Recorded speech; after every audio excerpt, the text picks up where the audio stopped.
kuva mutukudzi, kuva shasha, kuva nyanzvi, kuva zvachose rinopenya ruva kumumanzi, kunzi mutukudzi kudadisa, kusimudzira nyika onai paakaisa, kuva iwe gamba, zvokunzi magitare chirombe woramba, hairemekedzwa chero muzanzi, kunzi samanyanga kuva mhuka huru, kuva nezvibereko zvisingazokuva,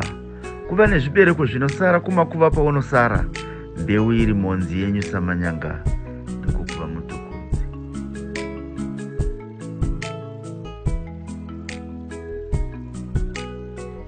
Kuva murayiridzi, muvakiridzi, mudzidzisi kana kuva mushambadzi, muzvinagwara, kushambadzira nekushambatsika dzedu,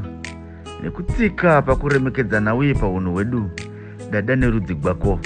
chimiro chako nedzinza rako, pembedza rurimi pwere dzigoyemura, nemumvuri uya zvaingoritsika nditsike, paunozozorora wonzira ive gamba nembiri isingazorovi,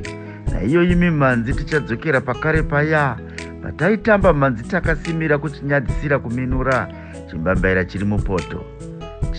chisimba mwoyo neriya zuva shamiso wandifadza, asi kuchembera mucherechedzo wenguva yakareba bvuma,